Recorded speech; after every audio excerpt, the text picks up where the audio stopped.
All right. Sorry about that. I kind of cut you off right in the middle of a conversation. Okay. What we did discover last time is once we get going, if you're not talking, make sure you mute yourself. That way, with panelists, there's a lot of folks up here. It gets feedbacky.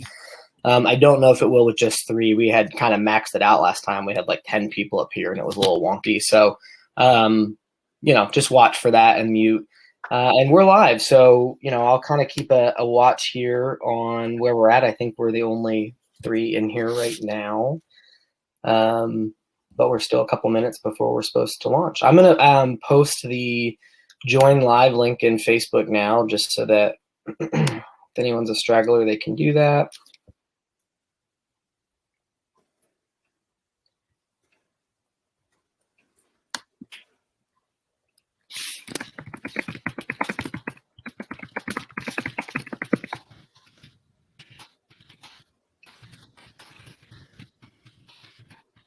And so, Jake, where are you now, geographically? Denver. Oh, okay. Very nice. Yeah, it's been fun. The plan was to be able to go back and forth more, but with COVID, I'm just here. Yeah. Yeah. So, Jake, talk. I see some folks coming in. I see Diane. Welcome. Hi, Diane. I see Bob. Welcome. I see Melanie. Welcome. So we're going to give, we got a couple minutes before we're supposed to go live. Look at you all early. Oh, Diane Walsh, I'm so proud of you. Hearts. She's always early, but I'm just glad to see your name. All right. So we're going to let some other folks join here, and we're up to 5, 6, 7. Good. All right. People are coming in. That feels good. I think while we're for some chit chat, I'd be super curious. What's the market like, Jake, where you're at while we're kind of waiting? You mentioned you're in Colorado, correct? Yeah, just outside of Denver. And it's crazy. We're seeing a lot of companies relocating. There's an area I live right next to called the Denver Tech Center, which is exactly what it sounds like. It's basically an area where a lot of tech companies have gathered. And we're seeing a lot of Silicon Valley companies relocating here because they believe their employees still love the sunshine, and it's sunny here pretty much every day of the year. Slightly lower cost of living, and with COVID, gives them some more outdoor options instead of being crammed into San Francisco, for example. So it's just interesting to see that happening. Homes sell within an hour generally of hitting the market here. So very similar to what you're seeing on both coasts and most of the country at this point. The housing stock here is more single family than multifamily. Coming from Philadelphia, it's just a little different. Even downtown Denver, a lot of single family bungalows built in the 70s. So, but you're seeing first time home buyers having to spend about $1 million if they want to live in a part of Denver where they can walk to a park or things like that. So it's aggressive. It's an aggressive market for sure.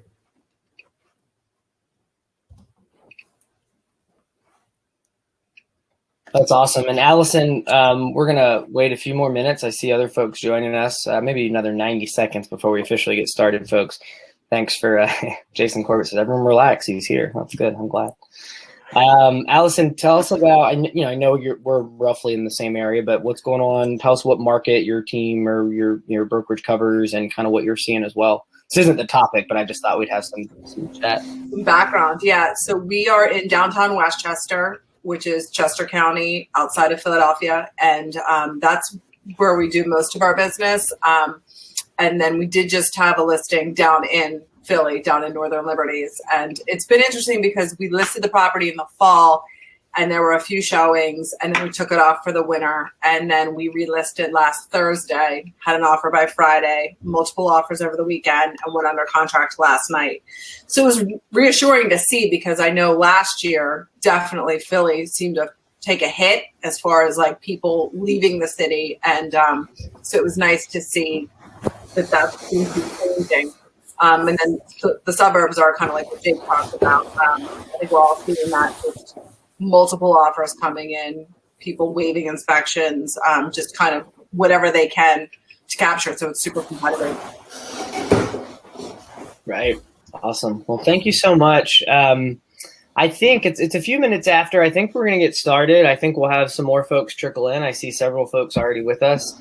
I want to welcome everybody. This is the first in our series of Panel Plus, and we're really excited about it. The idea is that for it to be a free mastermind discussion where I'm going to come on and interview some people that I either know or don't know about their businesses, and kind of a specific topic about those businesses to focus on. And the hope is that we have the opportunity at the end to have one of these folks lead us in a little bit of even an activity where we can implement some of the things that we've learned. So I'm really excited. Thank you for being here. We will do these every month. It will always be the third, fifth day of the 18th month in the year 2050, whatever the time is right now. I know time doesn't matter. So, but it will always be this kind of same setup each month. So we're really excited. Thank you for being here. The topic today is goal setting and accountability. And we're really excited to talk about that. I know that especially in the world that we're in, and as we all run our businesses, that's something that is near and dear to all of us. And how do we stay on goal? So I'm going to start with the intros, and I'm going to let them do it themselves because they're better at it. They know themselves better than I do. So first and foremost, I want to start with Jake Dreyfuss, and I will give a little caveat on how I know them. I've known Jake, I think just about my whole real estate career. We were in the same office, and then I followed him because he's that awesome to a whole different office.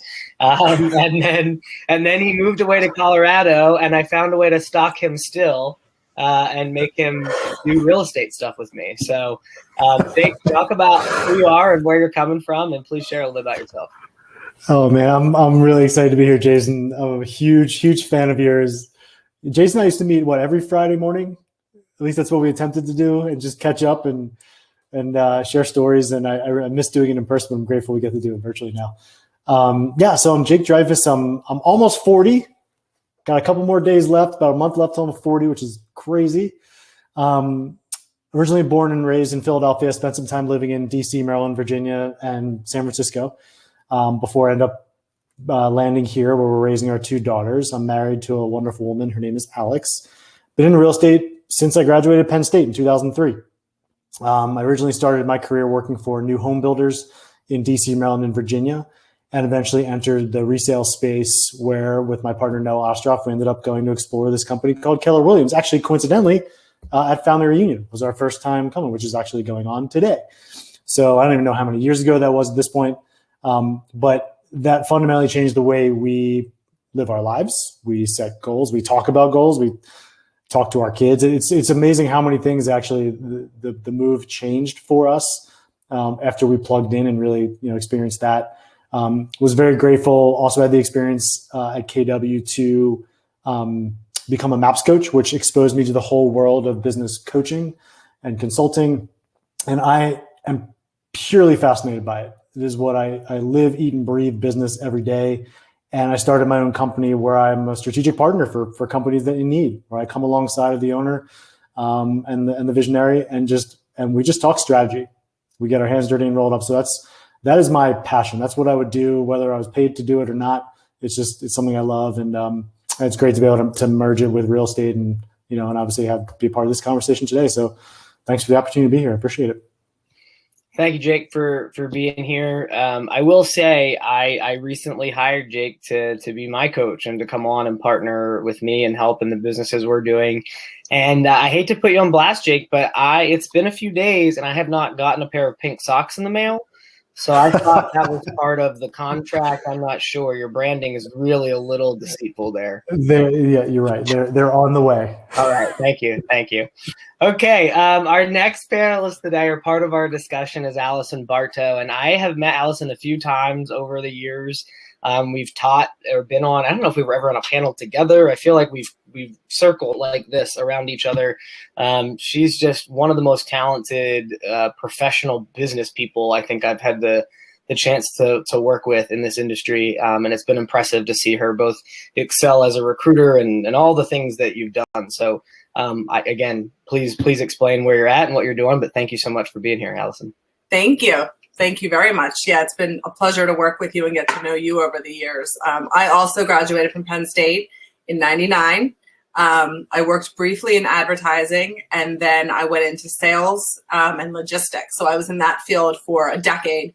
So it was good because I got to work with C-level decision makers in business and honed sales skills. I then bought a flower shop. So I owned my own business for almost 5 years. And during that time, I got my real estate license. So I was dual career there. After I had my son, who is currently 4, I sold the flower shop to a healthcare company and decided to focus on real estate full time. So I was with ReMax, and then I was at Keller Williams, and I am back at ReMax. So I love both of those brokerages. I've got great things to say about both of them. I've had the experience of being an independent agent first, and I was also on a team. And one of the great things about being a team leader is that you do get to meet all different types of agents, all different teams, and interact with different brokerages as well when you're meeting with people. So I really learned a tremendous amount just talking with people about real estate. And I love operations and logistics and systems. I also love sales and negotiating. So real estate has really come together and been a great fit for that. And I'm currently the director of operations for our team with a broker. So that's my background and how I got here, and that's my story. Awesome. Thank you so much, Allison, for being here. And if you heard her story and what she does and what she's good at, and you thought, dang, I'd really like to poach her or work with her in some way, just know that if she ever leaves where she's at, I've already got first dibs. So thank you, Allison, for being here. Most of you know me, maybe. I'm the CEO and one of the founders of C-Pros. We are a premium transaction management company, and hopefully so much more for our agents. We provide transaction management services, listing coordination. We've added on some really effective, what we call walkout working coaching segments that are meant to be a la carte, not your sign for thousands of dollars for a half an hour call a week type of thing. So we're really excited about some of that. If you'd like to check that out, please visit our website. It's cproscrew.com. We'll blast that out there at some point in the chat as well. So if you're not a client of ours, I please encourage you to do that. In addition, a couple of things. I'm going to make 2 plugs today, and then that will be the only commercials, I promise. The very first plug is something we need your help on. And Melanie, if you'll blast it out in the chat, I believe you have the capability of doing that.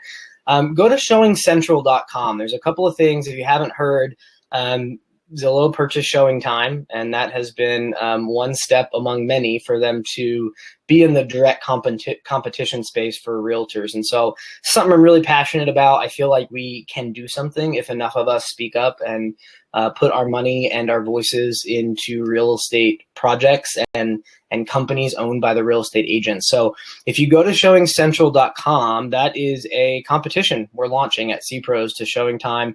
At first, it's only going to be open to our clients. And so we're rolling that out this week, actually. We're integrating our clients into that. We're super excited. And also at that website is a petition that we would love for you to sign, where we're asking the NAR to explore the relationship they have with all their vendors that are working to put the real estate agent out of business. So please, if you get a chance, that's my one shameless plug for that. Go there and check it out and try to support real estate projects owned by real estate agents. Thank you. All right, let's get to some questions. So we want to pick your brains about this topic. And kind of the format here for our folks joining, and I see folks coming in and out, and I'm sure that'll happen a few times, is we're going to ask some questions. I'd like to pick your brain. I might ask follow-up questions and dig a little deeper with you. And then at the end, we'll obviously give anyone with us a chance to submit questions they'd like to ask you. And then at the very end, Jake is going to lead us through a really exciting goal-setting activity, I believe. So I'm really I'm thrilled to learn something, as I always do, from you, Jake. So let's start here. And we're going to start with the prettiest of you two first. So I don't know. You guys thumb wrestle through the screen. I'll pick. It's Allison. Sorry, Jake. So we're going to start with this question. How do you set goals for yourself and your team? So as leaders, right, and as producing agents, I believe both of you are in that seat or have been in that seat. How do you set goals for yourself, and how do you set goals for your team? And Allison, I'd love to start with you. So for real estate, with that, I do still like the 135 and the 411. So we look at a big annual goal and then break it down into the monthly and the weekly in order to achieve those goals. So I think we've got the big picture, and then we kind of make it more realistic and attainable and easier to track by having the smaller goals versus just, oh, this is what I want to do this year, and we'll see in 12 months if I get there. So that's the big overview on those goals. Goal setting.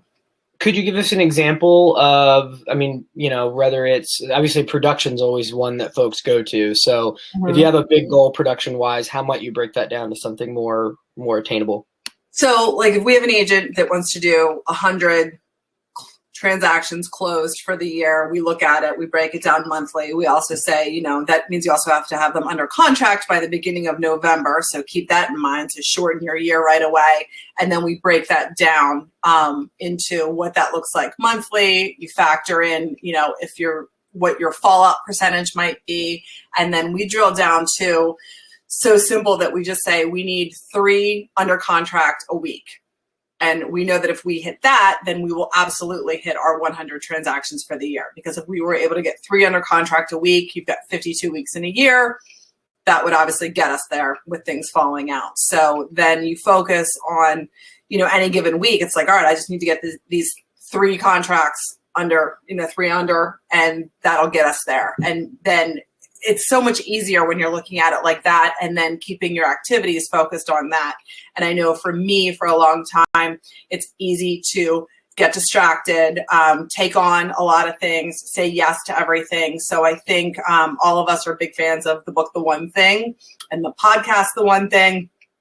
And I definitely got to read it more than once, listen to it more than once, because it takes a while to really sink in and realize that there are just a few things that you need to pay attention to, and everything else is just noise. And, figuring out how to delegate things, because I'm guilty of that for the longest time. I'm a control freak. So I would do everything. And I still have to be really mindful of that when I'm taking things on and figuring out how to successfully and financially responsibly delegate things. And ironically, Jason, one of the things when Dan was asking me to come back to ReMax and be his director of operations, one of my negotiating points was that I did not want to be a transaction coordinator. I said, it's a lot of pressure. It's time consuming. And I know all that goes into it, and it makes me anxious. And if I want to grow the business, I need to be working on marketing and relationship building and referrals. And that was one of my things. And so I said, I don't want to do it. And I think it makes sense to pay someone to do it. And then I talked to my friend Lindsay, and she said, well, I'm going to introduce, she said, did you know that CPROs? And I said, no, tell me more. She mentioned your name. We had, knew each other. But like, that was one of the things that, like, if the goal is to get 3 deals under contract a week, you have to know what your limitations are. And is that going to get you in the way? And what makes sense, where to spend your money? Marketing, we have a lot of that automated. So that's money well spent, because I don't want to spend 1 hour a day doing that kind of thing. So really eliminating the distractions or leveraging them and breaking it down. And then, I think we all subscribe to the idea of SMART goals, but attaching numbers to things as well. And really, I'm a numbers geek. So I really also pay attention to the numbers behind things. And, if in addition to the number of transactions, what we want our total sales to be for the year, or what we want our GCI to be, then we also have to know what those averages look like and be tracking that as well. So right. I have spreadsheets. I keep a tally. Dan, that I work closely with, is a whiteboard guy. He loves his whiteboards, which, by the way, I just ordered brand new glass boards for our new office, and they are sexy. They're so sexy. I want a glass board. Ooh, Melanie. Yeah.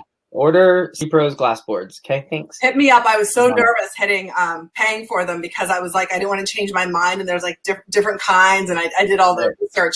But that's how Dan operates. So he has that up in front of him, and he's tracking his leads and all of that. And then I have like an Excel version of it where I'm tracking it, and then I update it. And so I also like the big picture. So like when we finish the month, then I have our numbers there, and then I have our year-to-date numbers, as well as our percentage to goal. So, you want to know, like January starts off a little slower, or we're only 7% to goal for the year, but you want to stay on top of your numbers. And if you start to get behind where you need to be for the year, then you get on top of it. You don't wait until July to say, oh gosh, I really need to light a fire under here. And another, an app that I used to use that I don't use anymore is called Strides. And it's a really cool app. I used it back when my goal was to read 50 books a year and to do different things. And you can set it for the type of goal it is. And so it has, it's like a meter, and it'll tell you like if you're falling behind or not. And you can set certain goals where it's something like you just want to make sure you're doing something every day. So you check it off, yes or no, and you'll keep track. But that was a really good app for people that are trying to get in the habit of like goal setting or establishing good habits.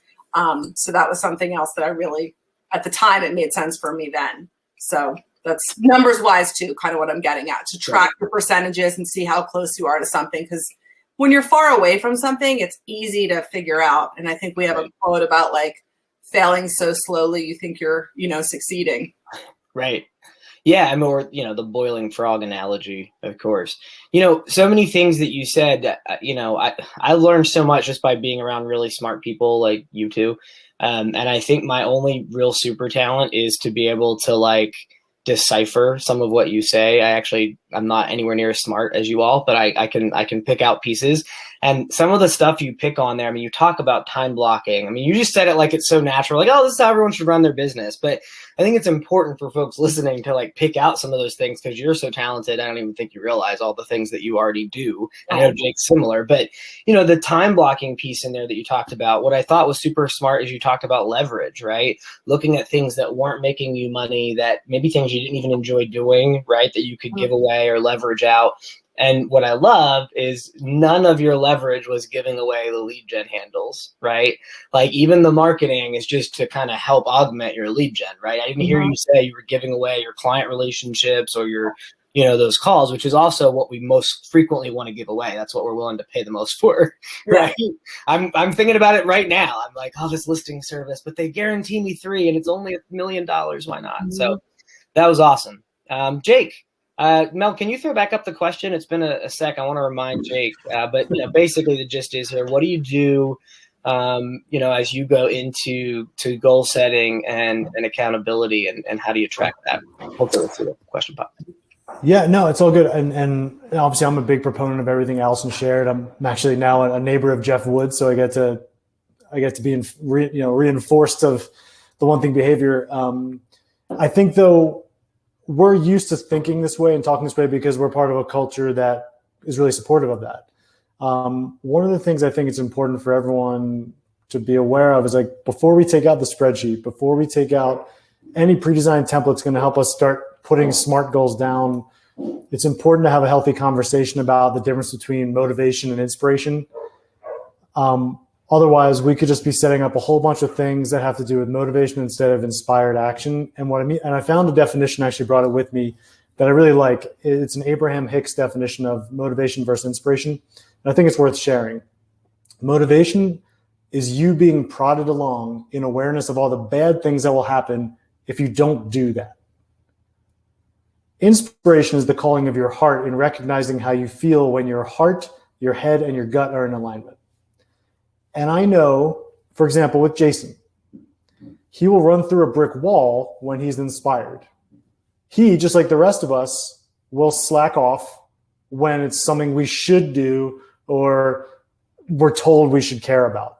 Very different. So I think very early on in relationship with anyone in your world and yourself, you should get real honest about, like, do I feel inspired to take this action? Or does this feel like it's going to be effort? So that we actually create a plan that involves not only something that will change our lives, obviously in achieving the goal, but will cause our heart, our head, and our gut to all be in alignment so that we can run through a wall and not feel like it's work or not feel like it's effort. So after that, the 135, the GPS, the whatever, as long as it's written, is cool. But let's first have the conversation about, am I just running from something that's going to be bad, or am I running towards something that I think is going to be awesome? And I think that's where we start. And that's what a healthy culture will support, I believe. Right. There's so many follow-ups that come to mind, but I for the sake of time, I'm going to keep going through the questions. I think we'll get to some of those, Jake, and I'll give you the next question kind of first as we get into that. So, I think, we talk about goals and we talk about the different ways that we're able to set them, but how do you hold yourself accountable to meeting them? Allison, you mentioned an app, right? That you said you used to use. What tools, what methods? We say words like time blocking all the time, right? What does that mean? How do you actually do that for goals? So, how are you holding yourself accountable to those goals? And especially once you've aligned your vision, like you just talked about, Jake, right? When the passion's there and you really want to do it, because I think so many leaders want to do it. Right. When I'm slacking off around something, it's not because I'm lazy or I don't want to do it. It's either I don't like the task or I'm like nervous I'll fail maybe at it. That's somewhat often what I'm facing. So what tools and how do you hold yourself accountable for those things? I'll start with you, Jake. Well, I think for me, I think it's somewhat coincidental, but probably not, that, entering into almost my 40th year, on the planet, my philosophy's changed on this. If you caught me a couple of years ago, I was living my life with spreadsheets. I was, looking at, all my goals every single day. I was literally checking boxes. I actually have some of them printed out to remind me. I have like these little sheets I used to make that were all the things I had to do every single day. And what I told myself was, this day won't be successful unless I complete all those things. And it felt like it was on just like one of those little wheels that the mice run on, and it wasn't until I started having this conversation and really being honest with myself about inspiration and what actually I'm inspired to do, that my philosophy changed. And because I decided I didn't want to live my life by a spreadsheet. I wanted to live it and define my success based on how I feel in any given moment. So actually, I created a mug for myself. It's actually, unfortunately, it's not here. One side of it says inspired action and one side of it says effort action. And it's a reminder to me every time I take a sip that throughout the day, I can choose whether the actions I'm about to take. So for me, goal setting has become down to the second of just like taking a second to check in on how I feel. And what do I feel like I'm being called to do next? And that's when I stopped looking at the scoreboard and just started following my heart. That's when my business instantly exploded and profitability exploded, when I stopped keeping score. So yes, it's important to understand like where you believe you want to be going. But I think there's also a really important conversation, just like, how do you want to be feeling right now? So my philosophy's changed a lot. And I think Jeff and I debate this actually when we're together, like to some degree, I think we can sometimes strip ourselves from happiness when we're too focused on what we haven't done yet today.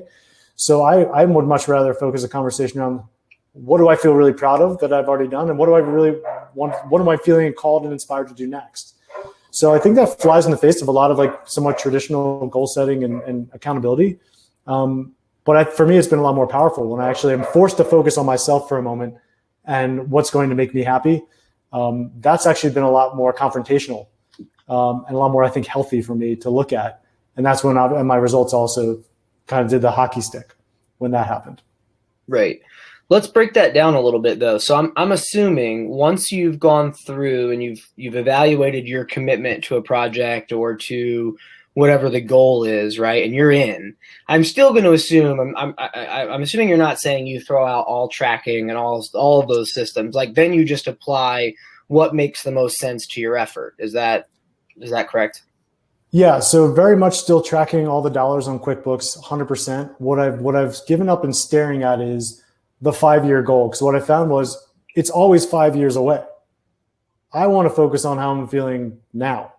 What's happening now? What can I be grateful for now? What can I do more of now that feels really good? Right. If this call ended early and I had a half hour extra in a day right now, what would I choose to do in this next half hour? And sometimes that's going to be, well, I'm going to make a couple calls because I'm feeling really inspired to do that. Right. Another time might just be, I just want to go take a walk because it's a beautiful day and I want to feel good. Because I know that either way, if I follow a path that brings me energy, I will be unstoppable, like the example I gave you earlier.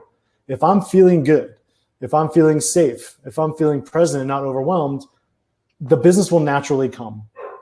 Those clients that want someone who's present and steady and calm, it'll be like a magnetism towards me. So, and that's a self-fulfilling prophecy. If I feel good in doing whatever I'm doing, My clients will feel good when they interact with me as well, and they're going to want to refer all their friends to me too. So that's been my new philosophy. And it took me I started working when I was 13, so over 20 years now to really figure out, and actually for the first time in my life, look at my calendar and think to myself, wow, every single meeting I have on here is something I'm excited for. And I think that's like probably a moment, like maybe everyone watching here could just take a second, look at your calendar, right, and just kind of think for a second, like, are you really feeling excited about each and every one of the calls that you have today for the rest of the day and tomorrow and Friday, and I think it's important to confront that, because then the accountability conversation kind of goes out the window. So it's kind of like when Jeff and I talk about this, what's the one thing that would make everything easier or unnecessary? Well, it's like, if I'm in complete alignment with everything I'm doing, I don't have to worry about, did I hit the goal I set for me for the number of contacts today or not? It's going to work. So I think it's a little different philosophy, but I think it's important to ground yourself and make sure that you're doing exactly what you want to be doing first. Awesome. I think that's great. And I think we're all kind of striving for that, where we look at our calendar and love the people we're going to meet and work with and see every day. I'm going to move the same question to Allison. Before I do that, I just want to mention to our folks here, there's a lot of heady stuff. If you have a question that's coming to mind, go ahead and throw it in now. And as we get towards the Q&A here, we will, I see, Blaine. Yes, it is. There's so many follow-up questions I want to ask Jake about what he just talked about. So as you have them, as they come to mind, and then at the end, we're going to have a recording of this. So if we can get Jake and Allison to take a minute and answer any questions we didn't get to answer, we'll try to send that off with the recording. Okay. So feel free to submit those questions as we go. Allison, same question to you. What methodology, now that you have those goals, what are you using to hold yourself to them? Right. And how do you keep yourself accountable as you go? So it's very interesting having, heard Jake's response, because I'm sort of like torn between that world and a different world, because my strength is building things and bringing things together. And so in my role right now, I just came on board in August of last year. So I'm still in like the building phase, and I am able to, delegate certain things, but at the same time, in a supporting role that I have, I don't have the ability to always choose, what's, I don't want to say bringing me joy, but you know what I mean? I'm not exactly in that same position. And I really understand what Jake is saying. And so it's like applicable to certain aspects of my day.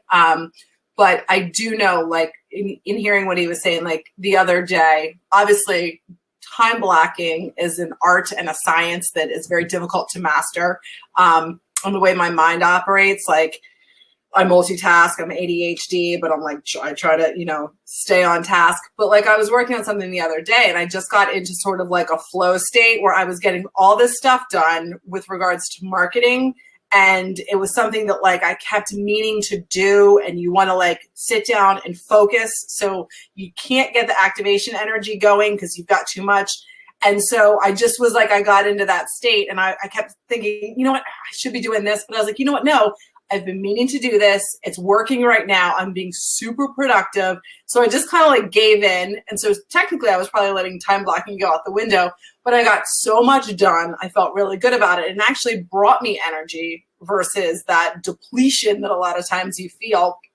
So it's kind of weird, because you have to kind of understand yourself. And then at the end, I achieved the goal that I wanted to, but it was just interesting because it was like not what I intended to do then, but like kind of just having awareness around stuff, and trying to say no to things that you don't want to do is important, and having that sort of, big goal. But it is interesting because I think a lot of us are responsible to other people too. So, in my situation, my partner, he'll make decisions or commitments that then you have to follow through on. So, it's definitely a balance that I think you have to have. And then keeping that in mind with, achieving your goals and knowing strengths and weaknesses. So like when you're on a team or working alongside someone, understanding like, I feel the gaps for where, my partner is, areas that he doesn't want to do. So knowing your strengths and weaknesses and what does energize you and what depletes you, and kind of, working around that and figuring it out. I think the sooner you can figure that out, the better you are, because you never want to be in a position where And I think most of us have had jobs that just drain you. And it was probably only in the past few years that I really started to understand like things bringing you energy and just like really talking about that and figuring out like what your strengths are. And you can have a strength that you don't enjoy doing. And I think for me, for a long time, that was something that I did because I made really good money, but I was doing something that I absolutely didn't want to be doing anymore. And so that's definitely hard to sort of reconcile. So having that awareness and talking to people and people that you respect and also understanding those differences and then figuring out like when you can come together and be stronger and make that difference. It's interesting. It just changes life. And, you know, a lot of times then you can achieve bigger goals together. So it's kind of, I don't know if that directly answered the question, but there was so much to think about with what Jake said, and it's not, you know, everyone's in a different position. So Jake, why did you make us think outside the box on that question? Gosh. Well, I think where you went, look, I mean, the beautiful part about this is this forces, you know, this conversation. I think there's a lot of learning to happen there. That's why I love coming to conversations and panels like this. I want to jump to the next question. I'm going to pull in one of the chat questions because it kind of lines up with it. And Jason Corbett asked this question. And so Mel, you can throw up the next slide. There we go. So the question I had prepared was, you know, how often do you reanalyze your goals? And Jason asked, what do you do when you're halfway through the year and you've consistently missed your weekly numbers? Do you lower your goals? Right. So I think that's in line with this in terms of reanalyzing goals. So I thought maybe we'd start here. How often do you do that? When, how, why, and then how do you move forward? Allison, I'll start with you. Give you like a minute or two so we can get to one last question before Q&A, and then we'll switch to Jake for the same answer. I think it depends. I think if they are, you know, sales and financial goals, you want to be looking at them. I mean, looking at them weekly, I think doing sort of a root cause analysis. If there's a problem, figuring out whether you can fix it. You know, but I think that's also an area of struggle because it's like some schools of thought where it's like, just never change your goal, never take, but it's also defeating if you're not going to hit it. And I think a lot of us probably saw that like summer of last year. Like you can't beat yourself up when your Q2 goals aren't happening and there's a global pandemic. Like you have to make adjustments. And I think another big thing too that took me 40 some years to realize was that idea that setting goals and habits, even if you don't hit the goal, the fact that you've become the person who now has these habits, you're better off. Like when you set a goal to read 50 books a year, you don't beat yourself up because you only read 42. You're someone who read 42 books that the year before maybe read 12. So I think it depends on the goal. And I think, you know, I'm not someone who thinks you just always leave the goal there. I think sometimes you need to make some adjustments, but don't consistently lower the goal because you're not hitting it. So that's awesome. Great. Yeah, absolutely. I think you're spot on. Jake, same question to you. You know, how do you reanalyze that goal? And then to Jake's point, you know, if you're not hitting it consistently, how might you adjust that, right? And what analytics would you put on that? Yeah, I agree with everything Allison just said. I think anything you can put in place so you're not hallucinating either success nor failure is important, right? Like, because sometimes you're actually doing better than you think. You're just not tracking it. I think the conversation should go, if it's a consistent off-pace scenario, is again back to the inspiration. Like, is this actually what you want to be doing? Because generally speaking, the conversations will only revolve around, you know, do I have the knowledge to do what I need to do, and am I doing what I need to be doing? It's like skill and execution are the only two parts of the equation, generally speaking. But the other part's also the inspiration part. Like, is this actually theoretically, we can all learn how to do anything, but is this actually what we want to be doing? So, same, like whatever cadence it is, it doesn't matter. Something is better than nothing, and I think Allison's point is well taken. That focus on what you got instead of what you don't got. So you get more of what you got instead of what you don't want.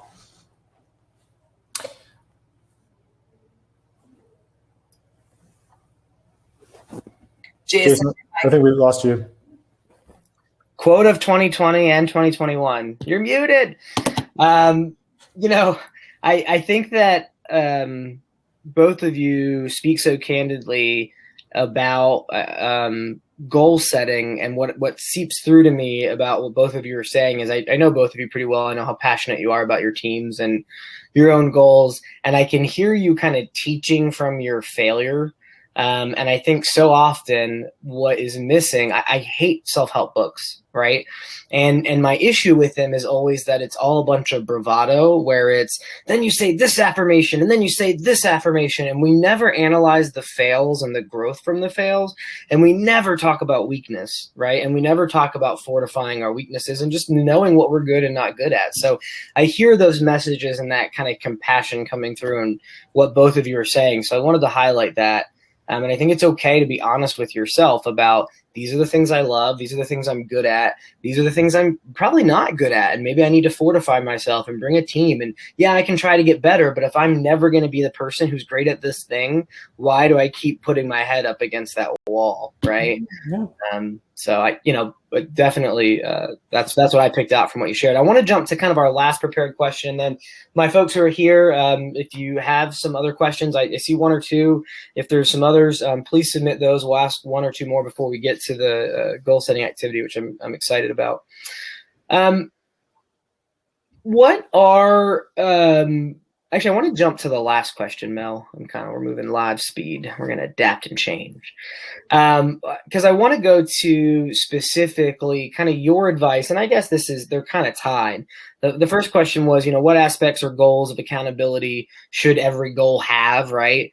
But really what I want to know is I think we've got a mix of folks on here. I see agents that I know personally are just starting out. I see some that I know are much more experienced. But if you had to give an actionable thing that we could take away from today about setting goals, about revisiting our goals, looking at our goals, what is it? Is it a tool? Is it an activity? Jake, is it something you're going to teach us in a minute? I mean, what do we start with? What can we take away and change about our businesses? And I'll start with you, Jake.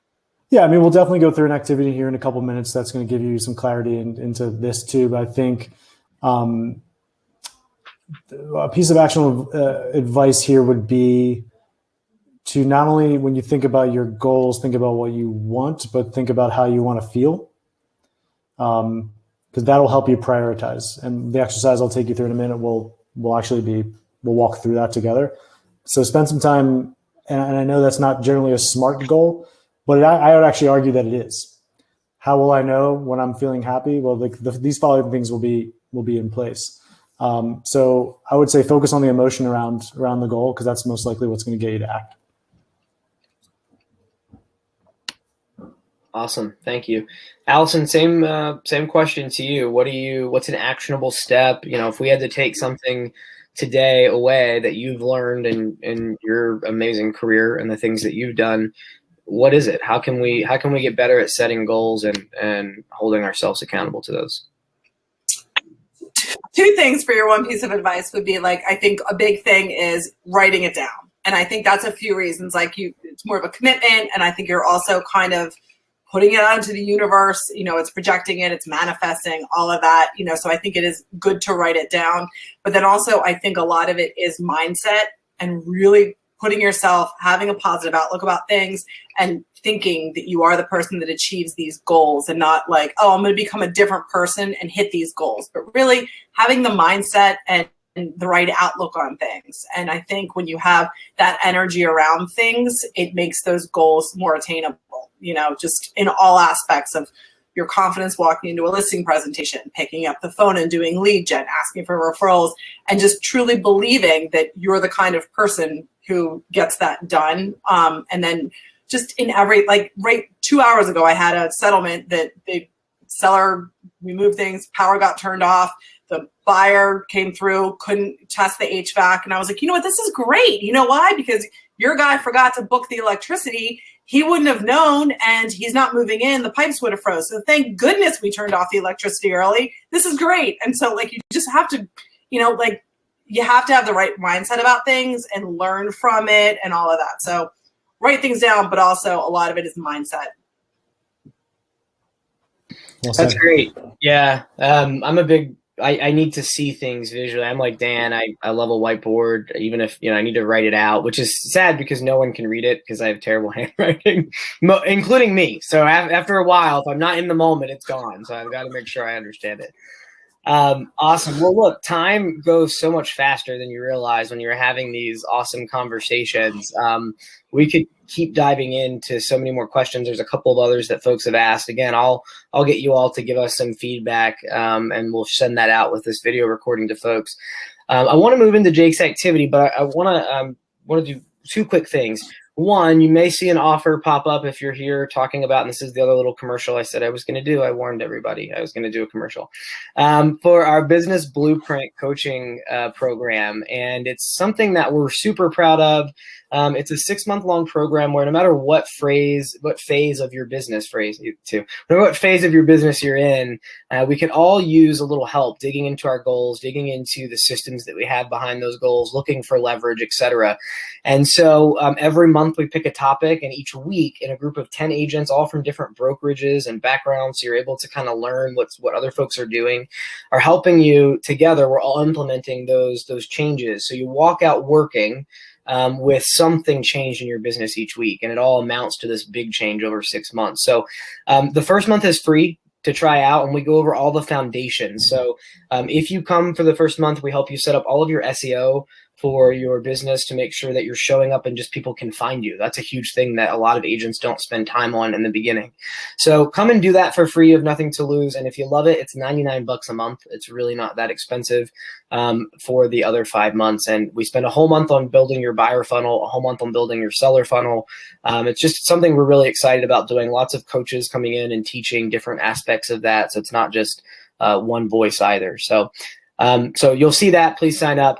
The other thing I'd like to do very briefly before we go into Jake's activities, Allison, tell everyone where they can find you, follow you, like you, and I'll put it in the chat as well. Do you have I see you're active on the gram. That's what the kids say. You want to drop your gram? Is that, did I do it right? No.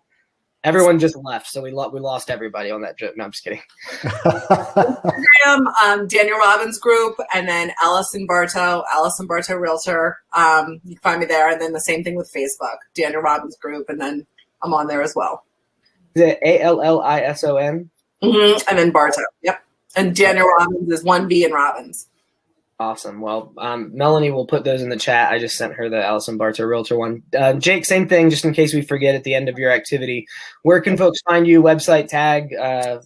Yeah, everything kind of links through my website, brightpinksocks.com. Just right. Go there and you can find me, brightpinksocks.com. brightpinksocks.com. Love it. We'll make sure that gets blasted out as well. Again, because we'll end with Jake's activity. Allison and Jake both, for the panel and for your insights and for your wisdom, thank you so much. Truly appreciate it. Allison and Jake, I know you're both very busy, so we appreciate you sharing with this group, and we'll, please reach out to these folks and pick their brains. They have been good friends to me over the years, and we've been able to share in our resources and knowledge and help each other. So thank you so much. Thank you. All right. So now Jake's going to lead us in a little activity. Allison, I'm going to shut off my mic and camera altogether and just leave it to him. You're welcome to do that as well. There you go. And you're getting blown alone. It's all you. So you're all alone. Jake, thank you so much for leading the activity, and we'll close out with this. Sure. Yeah. And this is like, I'm kind of missing Zoom. I can't even tell who's it's just me alone in a room now. This is bizarre. So I literally feel like I'm all alone. This is so bizarre. So you're not alone. Okay, good. So one thing that happens in goal setting is that the loops can be so huge. Like, think about February 16th of 2020. What were you doing? Right? And think about how much has changed in your life between February 16th, 2020 and the 16th, 2021. Try to remember all the stuff. And it's a crazy, and for some, not a lot of stuff happened, yet a lot, right?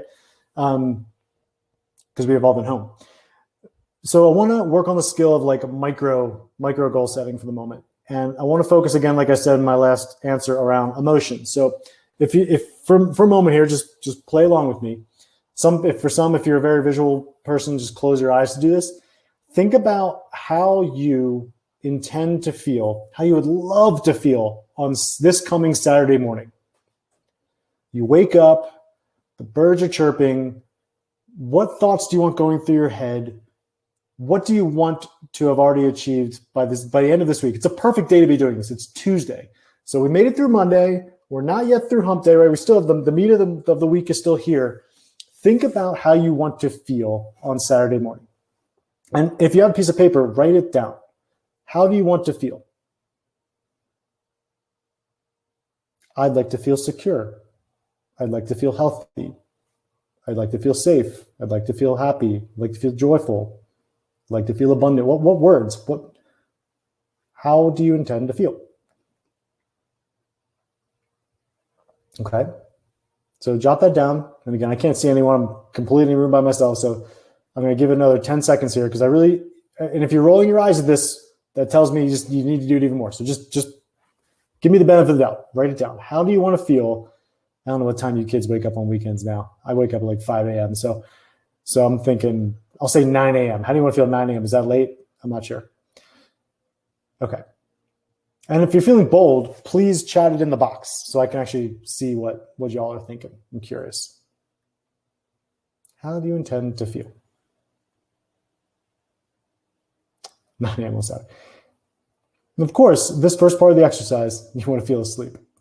The first part of this exercise could be done with a longer window, right? You could be doing this over a year time. How do you intend to feel next year this time? You could do that too, but I want to work on the skill of micro setting right now. You want to feel rested. That's a great word.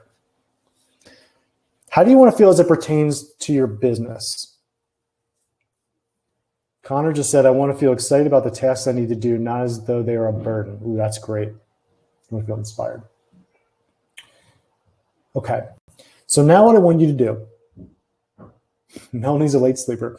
Now what I want you to do is do the same piece of paper. And you may already have this somewhere else, but I do want you to rewrite it. Think about the top couple most important things on your to-do list right now for work. And write them down.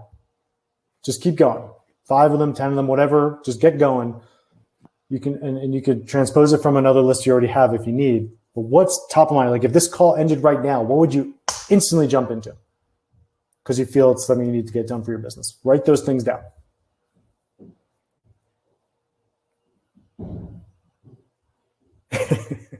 Fire melting recipient.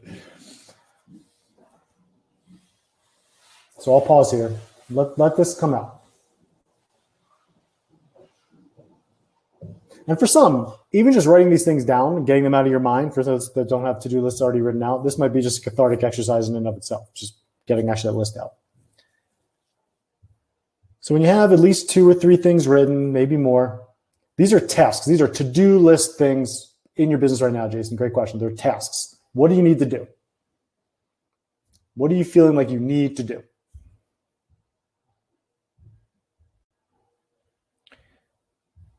Okay, so respond to this email, create this presentation, get back to this sales client, do a performance review with the team member, like all those things.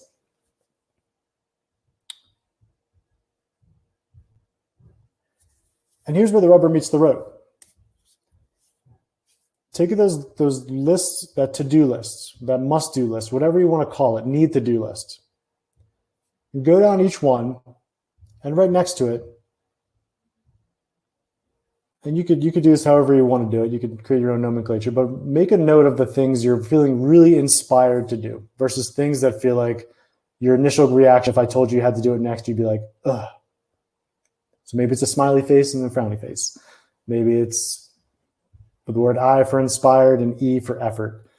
But just go down through and just get real honest with yourself. No one else is going to see this but you.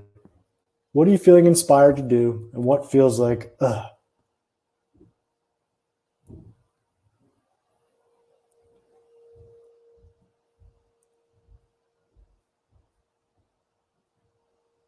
And if you're having any ahas while you're doing this, please chime in, because again, I'm in a room by myself, staring at myself on the screen. And I love you all. I'm glad you're here, though. So now, in the past couple of minutes, we just painted this beautiful picture of what Saturday morning is going to feel like for us, how we're going to feel. And then we just made a list of our must-dos. And I asked you to go through and mark off things you're feeling inspired to do versus things that feel like effort. And in the chat box, if you could just give me a sense of, do more things feel like effort than inspiration for you, or is it vice versa? Jason comments that he's surprised about the things he's excited about. I don't usually think of myself as a people person, but all the things I was excited about were around connecting with people.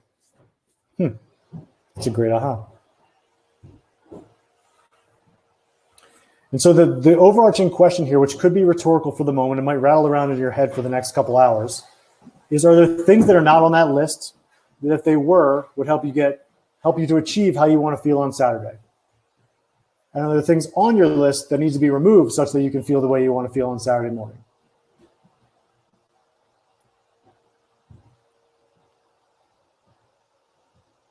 And the reason why we artificially shorten this time horizon down to just a few days from today is that our brains have a tendency to play tricks on us. If we made that list of things we're supposed to do, but then I asked you how you want to feel 2 months from now, you might negotiate with yourself and say, well, it's okay just for now if I do it. It's okay. It's just okay. I'll get there eventually. These things will come off my plate eventually. And maybe, obviously I can't see you, but maybe nod your head in agreement if you've been thinking like that for a long time and things don't tend to change that dramatically. So by putting this artificially short timeline on it, we have to get really clear with ourselves as like, is this going to help us get closer to how we want to feel on Saturday morning or not? And if not, who can we delegate to? What can we remove or what can we ignore? So that we could substitute something else in there, to Jason's point, another human interaction that'll lead us to having more energy coming out of it than we had going into it. That'll become a jump off point for us to be able to build our business even more in the business example. This, of course, applies to personal things in our personal lives as well. It's not just business. Melanie comments she's feeling less inspired by the things than usual because I feel behind on all of them. That's really interesting. So what can we do there? What can we do to get back into a feeling of inspiration? How can we get back into this feeling of abundance, right? But then she comments, by getting them all done will help me feel less stressed on Saturday. Notice just the choice of words there too. And let's start to kind of put the mirror up in front of us. Is the intention to feel less stressed, or is our intention actually to feel really good? So by getting them done, I will feel good. But if we keep repeating to ourselves, I want to get them done, I'll feel less stressed. Well, what's still in our life? Stress. Our words matter. Our thoughts matter. Our to-do lists matter. Right? What would happen if you actually ignored all those things on that list and did what's actually in your heart right now to do next in the business? It's a rhetorical question for now. But if we keep asking ourselves that question over time, what would the answer be? What would the outcome actually be? So I just want to take you through this exercise to check in real quickly on the things we're feeling that we need to do versus how we want to feel. And it's often a conversation I don't feel like we have often enough. So I wanted to bring it today, and hopefully you found it beneficial. If you have any other questions about this and want to chat offline, we can of course do that too. Oh, there's Jason. Just pop back in. It's really weird, by the way, only seeing myself on the screen. So last time, right, in our last one, I did the whole thing. There were big pieces of it. It's so hard. It's like a worse conference call because I have to stare at myself the whole time. It's not just dead air. No, you did so great, and I was honestly really thinking about it as you had us going through that activity, and I could tell that Melanie was, and other folks in the activity as well. There were several. I don't know if you could see all the comments, but there were several coming in from different folks there. So, I love your passion and energy around getting people to kind of follow the things that help them feel better. And that was so obvious both from you and Allison, who is, I think, still has her camera off, and that's okay because I had said she was done, so you don't have to worry about it. There you are. Hi. Look, this went pretty well. The world didn't end. This is our first Panel Plus, and I couldn't be more honored to have you two break it in with us and to kick this off and be here for our first one. And I hope you'll come back again and talk about a different topic with us. Next month, we've got a couple of really exciting folks. We're talking all about social media, which, do you want to do that one, Jake? Are you a king of social media? I would love to learn. Okay. Yeah. You'll come in as a participant in that one. Okay. Yeah. Good. All right. Well, thank you so much, Jake and Allison. When we send out the recording, we'll be sure to send out your tags so everyone can follow you and look you up. Thank you, everyone, for being here. We'll share this recording with everyone as well. And we'll see you in a month at our next Panel Plus. Thank you so much, everybody. Thanks, everyone. Thank you.